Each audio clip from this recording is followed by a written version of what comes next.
ગુજરાત સરકાર દ્વારા દરેક ખેડૂતના ખેતર સુધી પાણી પહોંચે તેના માટેના અનેક પ્રયાસો થઈ રહ્યા છે। બનાસકાંઠામાંથી પસાર થતી મુખ્ય નર્મદા કેનાલ, જેમાંથી અનેક માઇનોર કેનાલો અને મોટી બ્રાન્ચો પણ બનાવવામાં આવી છે, જેમાંની એક બ્રાન્ચ છે કાંકરેજ અને દિયોદર વચ્ચે આવેલા વિસ્તારમાંથી કચ્છ બ્રાન્ચ। આ કચ્છ બ્રાન્ચમાંથી બીજી એક નાની માઇનોર કેનાલ એટલે કે ભાભરની ડીઓ કેનાલ। આ ડીઓ કેનાલમાં છેલ્લા કેટલાય સમયથી ખેડૂતો પરેશાન થઈ રહ્યા છે। નર્મદા વિભાગના અધિકારીઓની ઊંઘ ઉડતી નથી। આ નર્મદા વિભાગના રાધનપુરની કચેરીમાં બેઠેલા અધિકારીઓથી ખેડૂતો હવે પરેશાન બન્યા છે।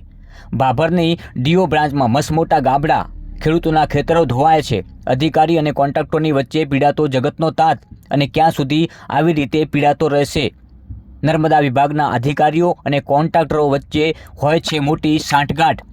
રાધનપુર એસી ઓફિસમાં બેઠેલા નર્મદા વિભાગના અધિકારીઓને ખબર નથી કે જગતના તાતની વેદના શું હોય છે। એ તો માત્ર એટલું જ યાદ રાખે છે કે ભ્રષ્ટાચારના રૂપિયા કઈ તારીખે ખિસ્સામાં આવવાના છે, પરંતુ આ ખિસ્સા કુદરત ક્યારે ખાલી કરાવી દેશે એ એમને ખબર નહીં હોય। સૌથી વધારે જો પરેશાન થતો હોય તો જગતનો તાત છે, અને જગતના તાતની વેદનામાં પણ જો વધુ દર્દ આપશો તો આ દર્દનો સામનો તમારા પરિવારને પણ કરવો પડશે। આ અધિકારીઓને સીધી ચેતવણી છે।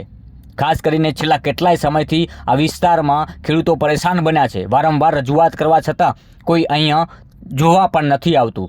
આ જ મહિનાની 10 તારીખે રજૂઆત કરેલી છે લેખિતમાં, તેમ છતાં અત્યાર સુધી એસી ઓફિસમાં બેઠેલો એક પણ અધિકારી અહીંયા ફરક્યો નથી। ન્યાય આપો ભાઈ, ન્યાય આપો, ખેડૂતોને ન્યાય આપો, ન્યાય આપો ભાઈ, ન્યાય આપો, ખેડૂતોને ન્યાય આપો, ન્યાય આપો ભાઈ, ન્યાય આપો, ખેડૂતોને ન્યાય આપો, ન્યાય આપો ભાઈ, ન્યાય આપો ભાઈ, ન્યાય આપો, ખેડૂતોને ન્યાય આપો, ન્યાય આપો ભાઈ, ન્યાય આપો, ખેડૂતોને ન્યાય આપો, ન્યાય આપો ભાઈ, ન્યાય આપો, ખેડૂતોને ન્યાય આપો, ન્યાય આપો ભાઈ, ન્યાય આપો। હવે જો રાધનપુર સુધીના ધરમધક્કા ખવડાવ્યા તો એના ભાડાની પણ વસૂલાત તમારા ખિસ્સામાંથી કરવી પડશે, અધિકારીઓને ચેતવણી છે। બનાસકાંઠા મુખ્ય નર્મદા કેનાલમાંથી અનેક માઇનોર કેનાલોનું સર્જન થયું છે।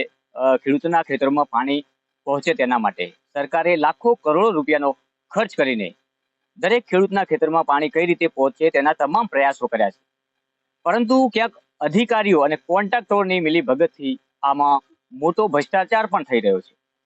ખાસ કરીને દિયોદર અને કાંકરેજ વચ્ચે જે મુખ્ય નર્મદા કેનાલ છે ને, ત્યાંથી એક કચ્છ બ્રાન્ચ જઈ રહી છે, અને ત્યાં એક કચ્છ બ્રાન્ચમાંથી એક ભાભરની ડીઓ બ્રાન્ચ નીકળી છે।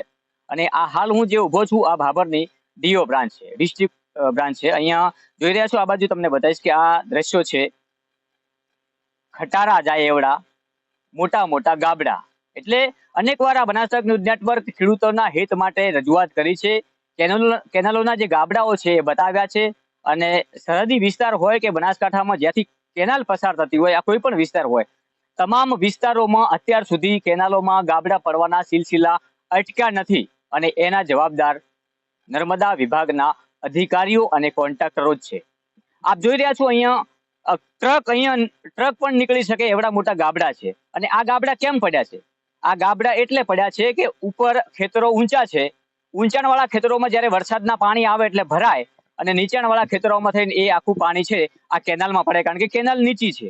સ્વાભાવિક છે પાણી પડે ઉપરથી વધારે આવે તો, પરંતુ જે ખેતરોના ખેડૂતોએ એમના મોંઘા ભાવના બિયારણ લાવી અને જે અનાજ ઉગાડ્યું હોય એ અનાજ પણ ધોવાઈ જાય છે, અને પોતાના ખેતરો પણ ધોવાઈ જાય, એટલે આ ખેડૂતોને નુકસાન સિવાય કંઈ દેખાય જ નહીં।